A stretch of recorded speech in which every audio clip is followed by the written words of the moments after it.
Hola queridas familias, bienvenidos a este vídeo de YouTube en el que vamos a hablar de la montaña rusa de los conflictos, o lo que es lo mismo, la curva de la vulnerabilidad y el conflicto. ¿Por qué hablamos de esto? Bueno, pues porque a veces cuando tenemos conflictos en casa, sobre todo aquellos que se repiten, nos sentimos un poco así, como en esta montaña rusa constantemente, ¿verdad? Cositas que debemos saber sobre los conflictos. He preparado mi super pizarrón. Voy a enfocar para que se vea bien. Aquí tenemos las dos variables, la intensidad y el tiempo de duración es la variable de abajo. Y como veis, el conflicto, que es la curva de arriba, tiene un contrario, que es la vulnerabilidad. Es decir, cuanto mayor es el conflicto y más arriba está el conflicto, más vulnerable me siento yo. Cuanto más vulnerable yo me siento, menos puedo resolver. Cuando me siento vulnerable, además no tengo recursos. Estoy en un estado sin recursos. Yo como persona tengo recursos. Es decir, Ángela tiene recursos. El problema es que cuando Ángela se enfada, por ejemplo, está en un estado sin recursos. Porque yo de los recursos dispongo, están en mi mochila, digamos. Pero en ese estado no puedo recurrir a mi mochila para cogerlos. A mayor conflicto, cuanta más alta sea la curva del conflicto, mayor vulnerabilidad. ¿Qué pasa? Cuando nosotros estamos en un estado basal, aquí, podemos resolver, podemos hablar, somos capaces de gestionar. Tendremos más o menos herramientas más prácticas, más respetuosas o menos. Pero aquí podemos resolver. ¿Qué pasa en el momento en el que esto empieza a calentarse y el conflicto empieza a subir y la vulnerabilidad empieza a bajar? Pues que llega un momento en el que dejo de tener recursos, en el que pierdo la capacidad, digamos, porque pierdo mi corteza prefrontal, pierdo la capacidad de gestionar. Hasta aquí he podido gestionar este pequeñito conflicto, ¿no? Pero llega un momento en el que se me está escapando de las manos, veis aquí la marca, a partir de aquí se me escapa de las manos y no puedo gestionar nada. Esto sigue calentándose, esto sigue subiendo. ¿Qué pasa? Pues que llegamos al punto de crisis, que como veis es espejo con el de abajo, y en este punto de crisis yo no debería hablar, lo mejor sería que yo no hablase, lo mejor sería que yo no intentase resolver nada, porque además como no tengo los recursos, no voy a resolver nada, y no debería intentar gestionar nada, porque como no tengo recursos ahora, la gestión que voy a hacer es bastante nefasta. En este punto, yo tengo un montón de necesidades emocionales no cubiertas. A veces incluso las fisiológicas también, y por eso se desata el conflicto. Fijaros. En este punto también, lo que yo debería hacer es buscar algo que a mí me ayude a tranquilizarme. Pasear, pintar, escuchar música, respirar, a ser posible que sean vehículos sanos para cubrir todas esas necesidades que tengo no cubiertas, sobre todo la más inmediata, que es volver a la calma.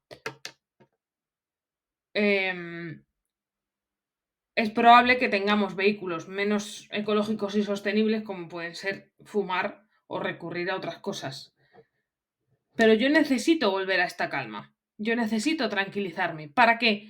Para que el conflicto empiece a descender y así podamos buscar encuentros con la otra persona para que la temperatura del conflicto baje y podamos llegar al desenlace. ¿Qué ocurre habitualmente? Que intentamos resolver el conflicto cuando estamos aquí, en todo lo alto, en toda la crisis, en este momento. Incluso le ponemos solución estando aquí. Aquí es cuando castigamos, cuando gritamos, cuando amenazamos, cuando les juramos y perjuramos que les vamos a tener un mes sin móvil o un mes sin salir. Eso lo hacemos aquí. Cuando el conflicto es muy alto y mi vulnerabilidad está en su punto máximo. Como no tengo recursos, los recursos de los que dispongo son bastante pobres. Castigar, quitarle el móvil un mes, amenazar, chantajear, dar portazos, incluso dar una bofetada. Todo eso viene cuando yo estoy muy vulnerable, me siento sin recursos y no me queda otra que recurrir pues a la violencia, porque al final los gritos son una violencia verbal, igual que una bofetada es una violencia física. Bien, sigamos con los conflictos. Cosas importantes sobre los conflictos. No es igual un conflicto que se repite que un conflicto nuevo, digamos. Un conflicto nuevo podemos no verlo venir, aunque conozcamos a nuestros hijos y sepamos más o menos en qué momento estamos todos perdiendo los papeles, pero los conflictos que se nos repiten porque no tenemos estrategias para solucionarlos. Es decir, cuando yo estoy en mi curva, cuando yo empiezo a ver que esto se está calentando, aquí yo todavía puedo decidir si irme y que este conflicto no aparezca o quedarme y tener este conflicto. Una tiene que saber, o uno tiene que saber, qué batallas quiere luchar, sobre todo cuando los hijos son adolescentes, porque hay muchas batallas que luchar. No podemos llegar a todas y no podemos estar en todas. ¿Qué pasa? Que cuando yo ya me conozco el conflicto, cuando yo me quedo, cuando yo decido quedarme, pero sigo sin tener estrategias, lo que ocurre es que esto todavía se calienta más rápido. Porque yo ya me sé el panorama y yo ya sé dónde vamos a llegar. Y yo ya sé lo vulnerable que me puedo llegar a sentir. Entonces, el calentamiento del conflicto es muchísimo más rápido cuanto más el conflicto se repite, porque yo ya sé cómo de brutos nos podemos poner. Cuando es un conflicto nuevo, digamos, la temática del conflicto es nueva, o los primeros conflictos que surgen en la adolescencia, me puede pillar por sorpresa. Puedo no verlo venir, puede que yo crea que puedo gestionarlo y llego al momento de máxima crisis creyendo que lo puedo gestionar y ya se me ha ido de las manos hace rato. Pero cuando estos conflictos se repiten una vez detrás de otra, cada vez el conflicto estalla más rápido, cada vez llegamos antes al punto de crisis porque ya sabemos hacia dónde vamos. Entonces, ¿qué necesitamos? Lo que necesitamos son estrategias buenas, estrategias saludables para todos que nos ayuden a no llegar a ese punto de máxima crisis.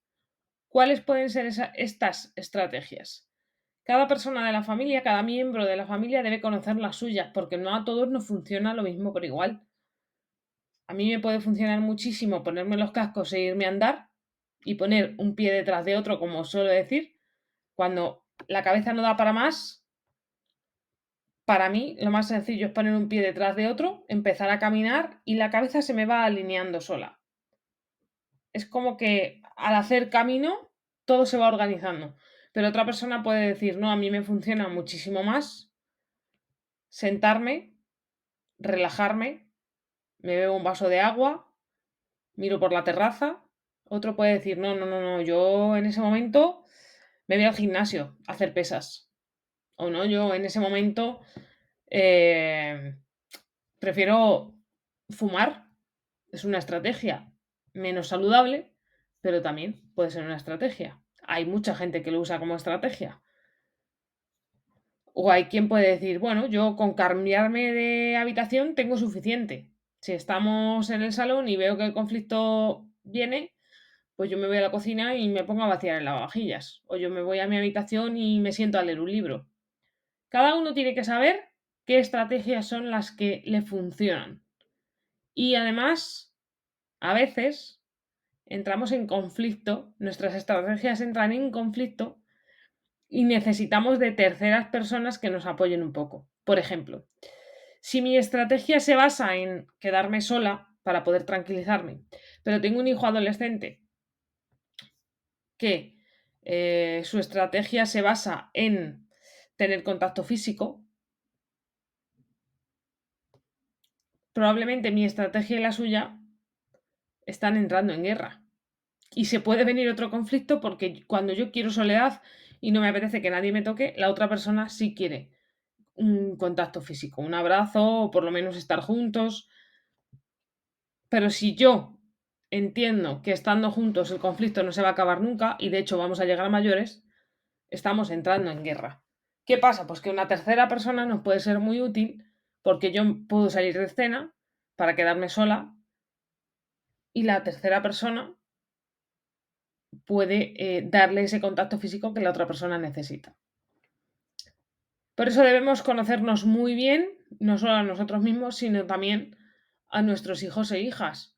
Nosotros llevamos ya unos pocos de años con nosotros mismos, pero nuestros hijos e hijas se están descubriendo ahora en la adolescencia y están decidiendo qué les ayuda, qué les viene bien, qué les sirve, porque probablemente cosas que antes no les servían ahora sí y viceversa, ya que en la adolescencia empiezan a decidir qué clase de personas quieren ser de cara a la vida adulta. Y bueno, puede que todo sea nuevo y que las estrategias de ayer no funcionen y haya que buscar algunas novedosas para ellos.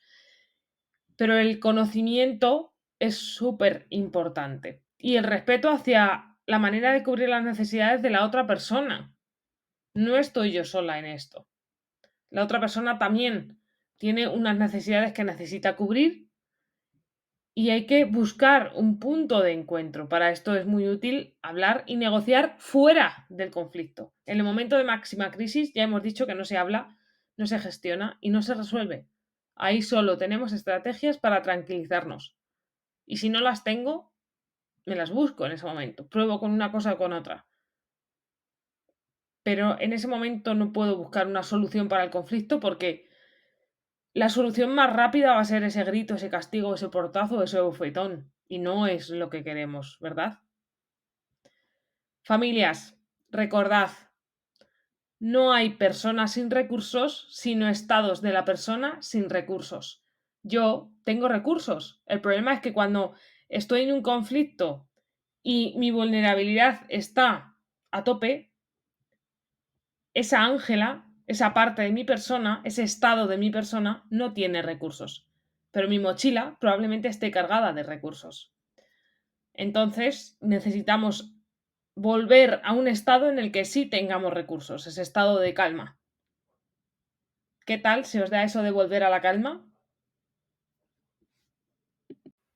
Por cierto, la semana pasada te dejé una entrada en el blog que te voy a dejar aquí abajo etiquetada también, hablando sobre un conflicto que se suele repetir bastante, que digamos se sale un poco quizá del esquema habitual, no habla de una tarea doméstica, no habla de una obligación de nadie, pero sí que suele ser muy intenso por la carga emocional que tiene.